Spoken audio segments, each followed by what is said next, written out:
A very good morning, students. I am Rama Devi, working as a chemistry faculty in Target English Medium Schools at Tadipatri.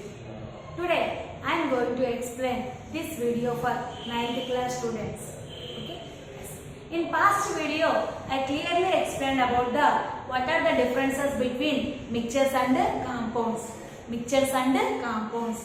Now, I will say one activity. Based on this activity, we can prove how we identified whether the given compound is a mixture or whether the given substance is a mixture or compound. Now, we can write one activity. Based on this activity, we are find out whether the given substance is a mixture or compound. Take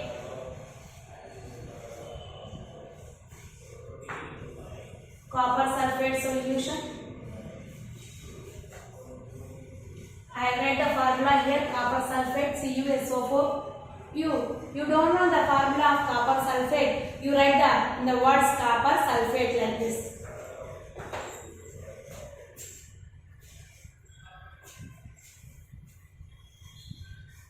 Like this also you write.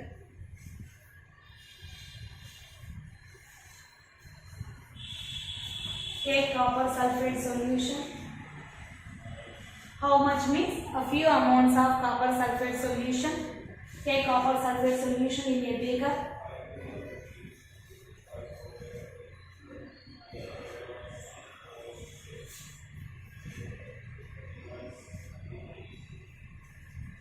Add or drop a aluminium foil into the beaker. In beaker, which solution we have taken? Copper sulfate solution. The formula of copper sulfate you must be remember CuSO4. Okay, in the beaker a solution is there. That solution is made up with copper sulfate. In that beaker we drop which foil? Aluminium foil. Aluminium foil. What happened? After some time,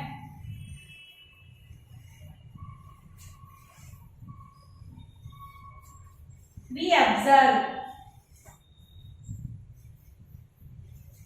a layer deposited on aluminium foil. A layer deposited on aluminium foil. And the solution becomes colorless. And the solution becomes colorless. What happened? Why a layer is formed on the aluminium foil? For example, you assume it is a beaker. In that beaker, copper sulfate solution is there. You drop a aluminium foil into the beaker. After some time, you observed what happened. A layer is deposited on the aluminium foil and the solution becomes colorless. Actually, before going to dropping the aluminium foil into the solution, the copper sulfate solution color is blue. What is the original color of the copper sulfate solution means? The color is blue. Okay, in that blue color solution of copper sulfate, we add a aluminium foil to it. What happened after some time means a layer is deposited on the aluminium foil after some time, and the solution color is also becomes colorless. Why? Because means in solution which element is there? Copper is there. That copper element is reacted with aluminium and the copper is deposited on the layer of aluminium. Are you understand? A layer is deposited. Which layer? Copper layer. We also write in the bracket copper layer. A layer is deposited on the aluminium foil, nothing but in solution which element is there? Copper is there. That copper is deposited on the aluminium foil means the aluminium foil is reacted with copper sulfate and it becomes converted into aluminium sulfate. Are you understand? Are you understand, ma'am? So when we add the aluminium foil to copper sulfate, what happened? Aluminium is exchanged in the copper place. Copper sulfate becomes converted into aluminium sulfate. So copper is separated and deposited on the aluminium foil. Are you understand? So that is the reason. So from this solution solution, we can separate the copper by using the aluminum foil or not? Yes. From copper sulfate solution, we can just separate the copper by using the aluminum foil. By any physical methods or chemical methods, we are separated. From the copper sulfate solution, we separate the copper by using aluminum foil. Means the reaction is a chemical process, or the reaction in between the copper sulfate and the aluminum is a physical process. I ask one question to you only. It is a physical method or it is a chemical reaction? Yes, there is no doubt at all. It is a chemical method or chemical reaction between the copper sulfate and the aluminum. Are you understand? By using the chemical reactions, we are separate the copper from copper sulfate solutions. Are you understand, Anna? So now you can say the copper sulfate is a mixture or compound. Yes, no doubt at all. It is a compound. Why? Because the compounds are not easily separated by the physical methods. Those are separated by any chemical methods or electrochemical methods. Are you understand? Yes. For example, copper sulfate is there. Okay. Now we can easily separate the copper from sulfate by using any chemical reactions. By without using any chemical methods? No. We cannot separate the copper by physical methods. We can only separate the copper by using any chemical reactions or chemical methods. So, which type of substances are separated by chemical methods are considered as compounds? And yesterday video I told to you, mixtures are easily separated by the physical methods, but the compounds are not easily separated by the physical methods. Those are separated by any chemical or electrochemical methods. So here copper sulfate is a compound.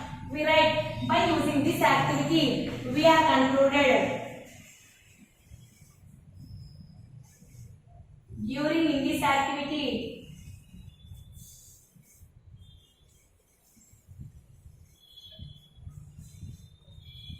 by this activity we concluded copper sulfate is a compound. Are you understand? Copper sulfate is a compound. It is not a mixture. Why? Because the copper sulfate, from the copper sulfate we separate the copper by using aluminum foil. Means it is a chemical reaction or chemical method. By using this type of methods only, we have separated the compounds. Okay, Nana? Yes. Next.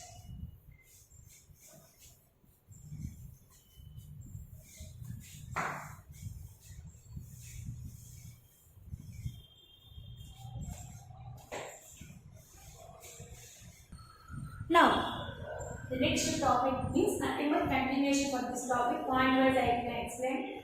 There are only two types of pure substances are presented in the nature. There are only how many types of pure substances are presented? Two types. One is elements, another one is compounds. One is elements, another one is compounds.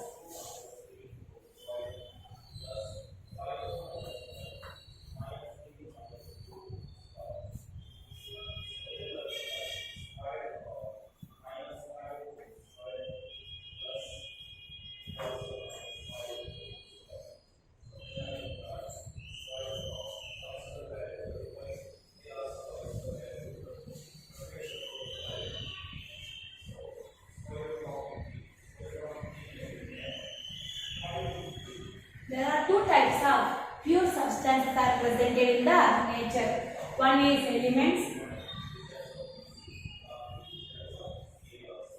and two is compounds.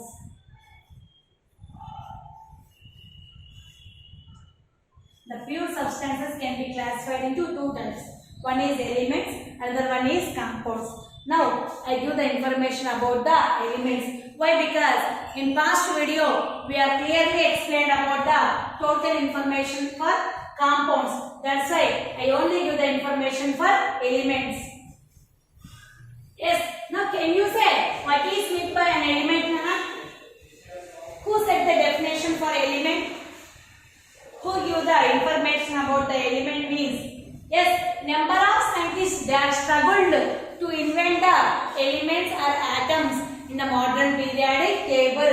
Robert Boyle and also Humphrey Davy, Sir Humphrey Davy, Robert Boyle, Lavoisier, and number of scientists are struggled. So, based on their struggling process, they are invented some elements and they give the definition for elements in the modern periodic table. So, what is the definition for an element means? According to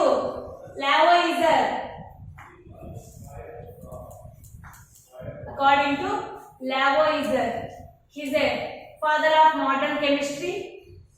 Anthony Lavoisier, he was the father of modern chemistry. According to Lavoisier, the definition for an element is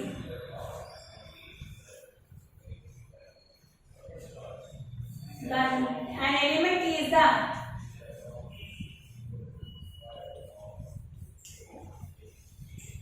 basic form of matter.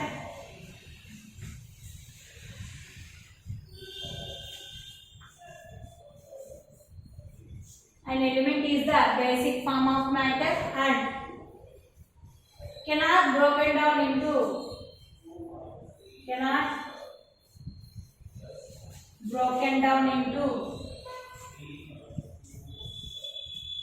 further particles.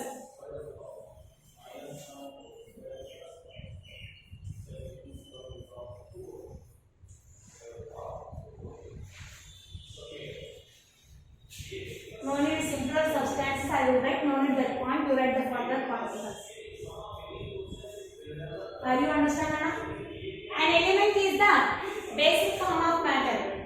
An element is the basic form of matter means when the matter is built up, when starting material occurs, that starting material for the matter is nothing but the element. So an element is the basic form of the matter which is not further broken down into simpler particles or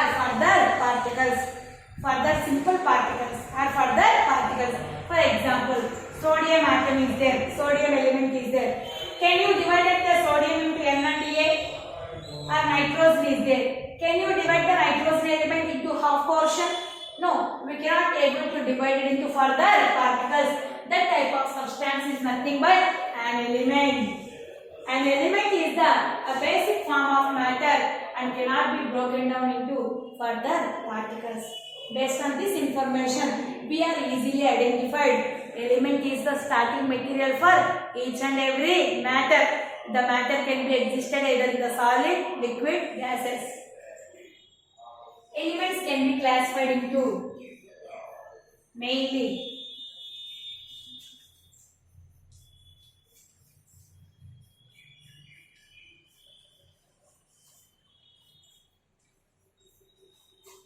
three types.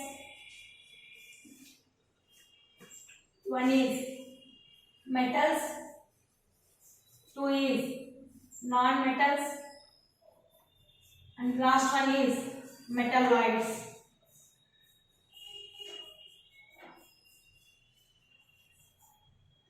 One is metals, two is non-metals, three is metalloids. Means we can simply write E is element, M, N, again metalloid.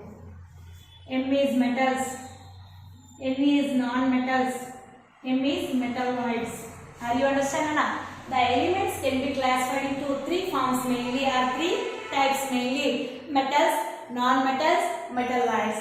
These are three types of elements. So already in 8th class we are already discussed about the metals and non-metals. Already we have chapter is there, that is metals and non-metals. It is one of the chapter in 8th class physical science syllabus. Okay, but once again I reveal about the metals and non-metals, metalloids. What are metals? How we identify it is a metal? It is a metal. The duster is a metal. The piece of chalk is a metal. The rock is a metal. No, those are not the metals.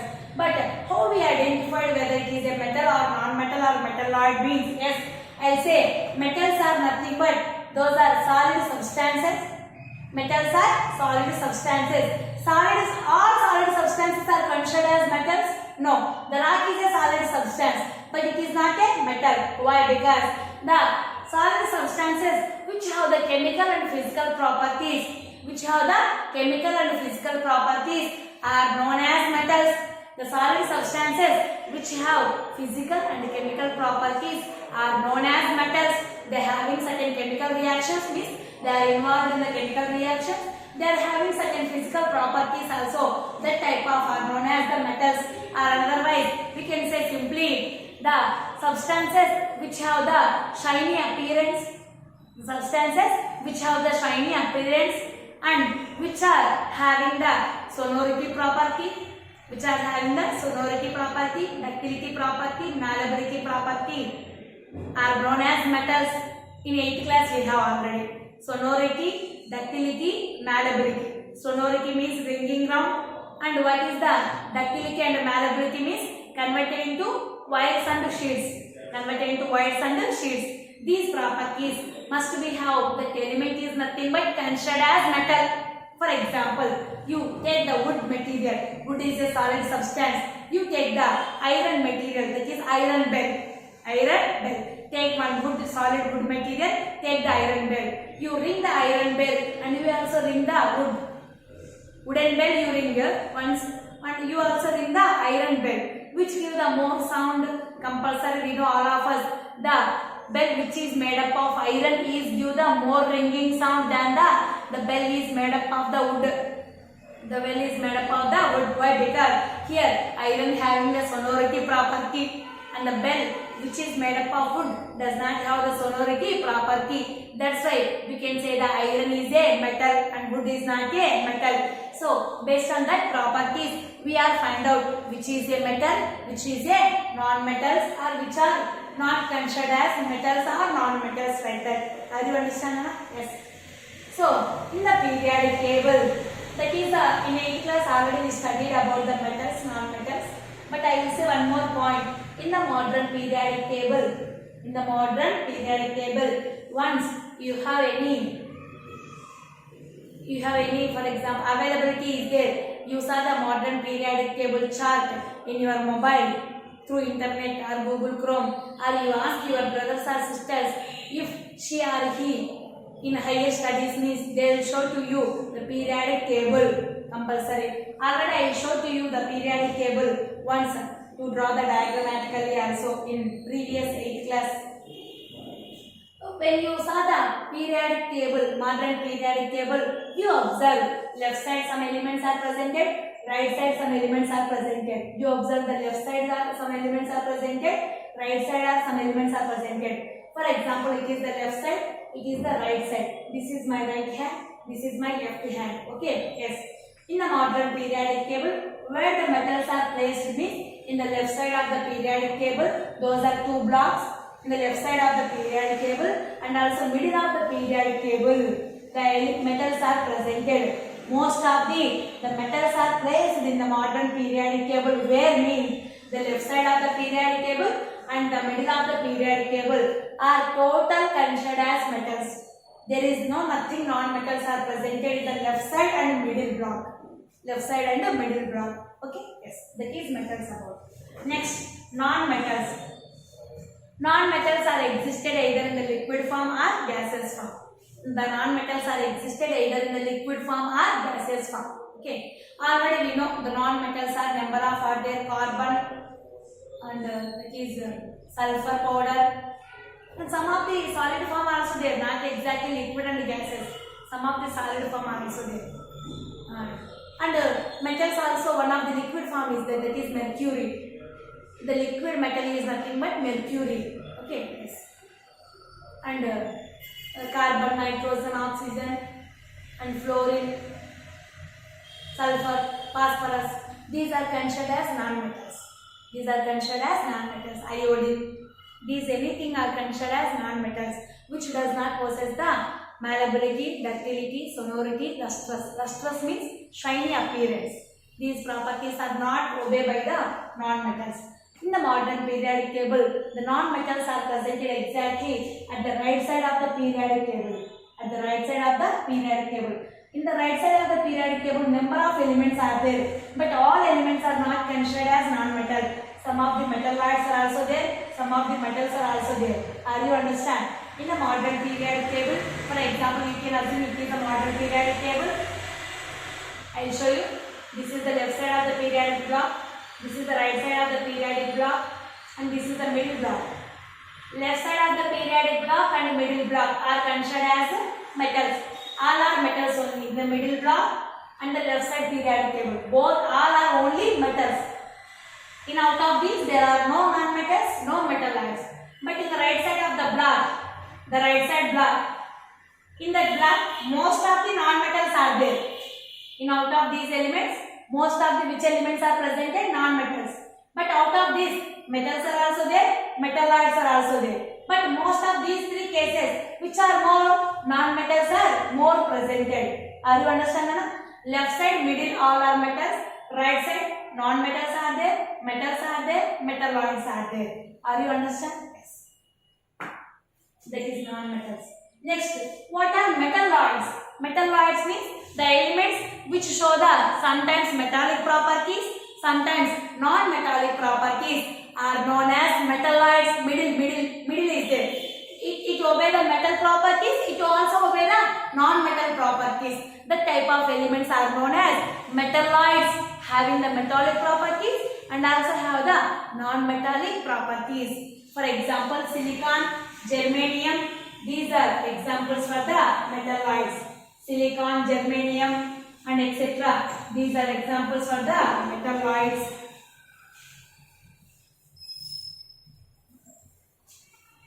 So, the elements can be classified into metals, non-metals, metalloids. Metals are presented at the left side of the periodic table, left and middle of the periodic table.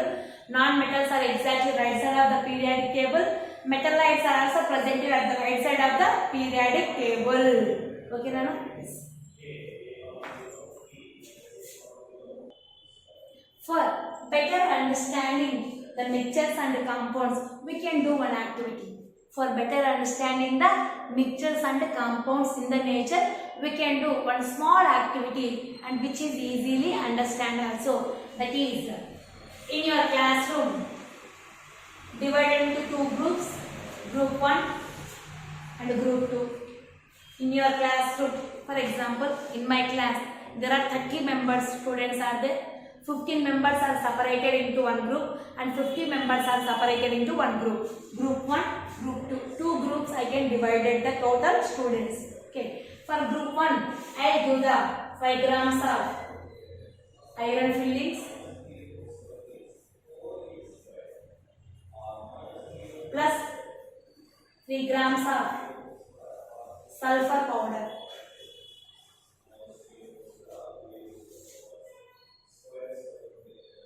What I give for group 1 na 5 grams of iron fillings and 3 grams of sulfur powder. For group 2 also same mixture I will provide it. Same 5 grams of iron fillings plus 3 grams of sulfur powder in a China dish.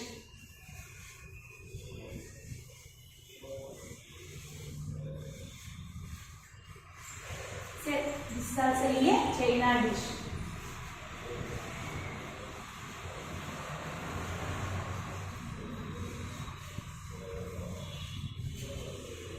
Crush and mix the mixture thoroughly. Crush and mix the mixture thoroughly.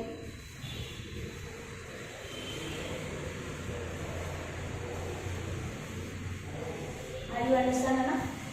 The total students are divided into two groups, group 1, group 2. For group 1, what I provided the mixture is also same for provided the mixture for group 2 also.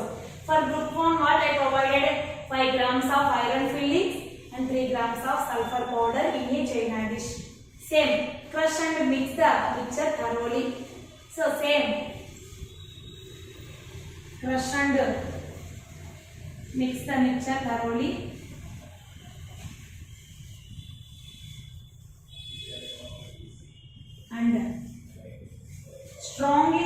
mixture.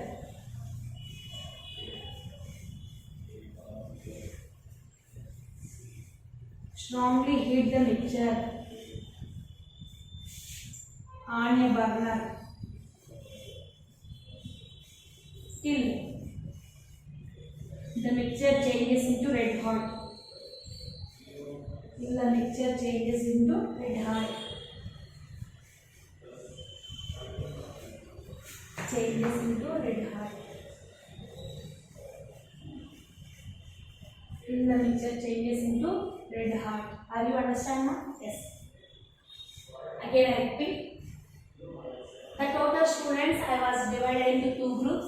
For group 1 what I provided the mixture for same to the group 2 also. That is 5 grams of iron fillings and 3 grams of sulfur powder provided in a china dish for both groups. And second point is crush and mix the mixture thoroughly for group 1 only.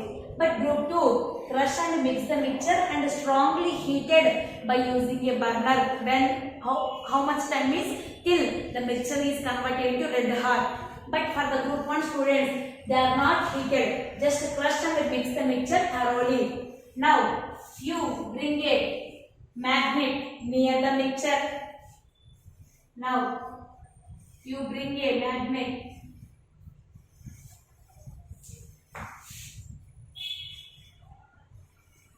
near the mixture.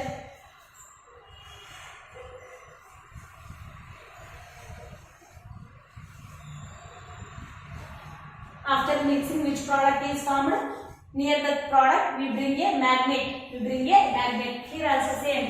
Now you bring a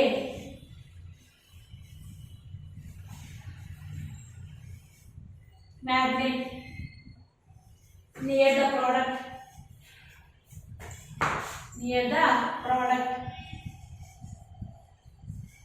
After heat was completed, sometime we keep that one product is side by because for cooling purpose. After cool the product, we keep a magnet near the product. So carefully listen.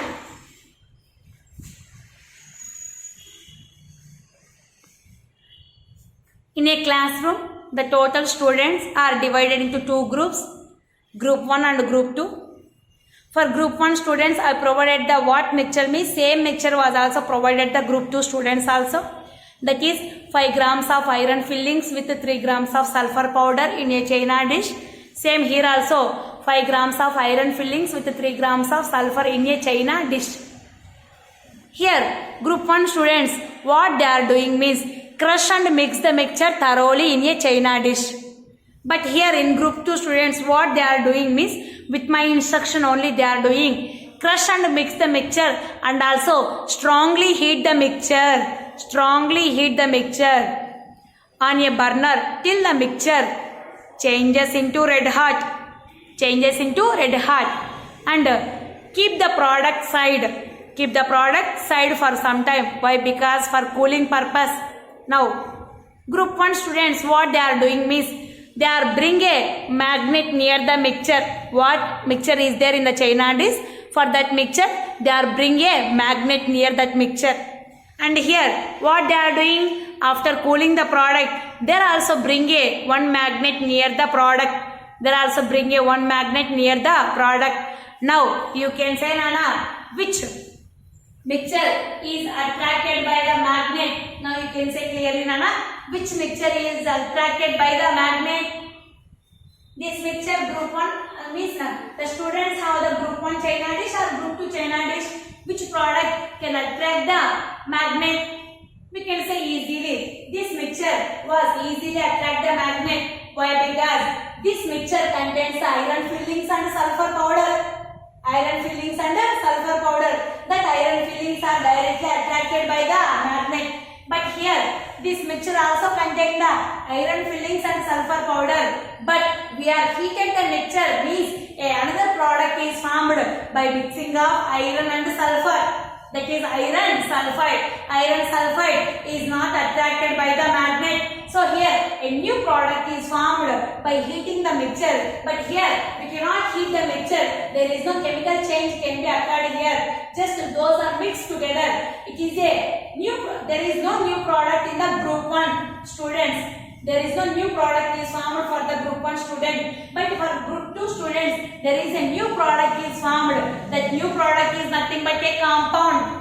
Are you understand? By heating the iron fillings and sulfur, a new product is formed, that is iron sulfide. Iron sulfide is a non-magnetic material.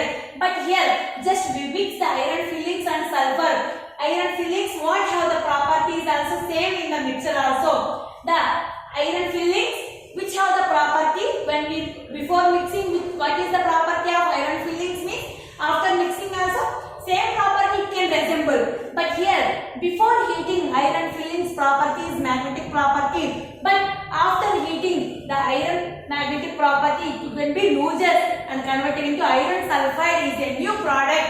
The entire properties are different from the before heating process and after heating process. The product is not resemble the same properties with before heating and after heating means the iron fillings what have the property is entirely different to the product properties. But here what before mixing the iron fillings what have the properties are same resemble with after mixing the iron fillings with the sulfur also. We can identify easily. Group 1 students has there is a mixture is there. In group 2 students has it is a compound. Why? Because the total entire different properties the product is there. Are you understand, Anna? By doing this type of activities we are clearly understand what are the mixtures, what are the compounds. Here we heat the mixture, that's why you can produce the new product. The new product is not have the same properties with the before heating iron fillings and sulfur.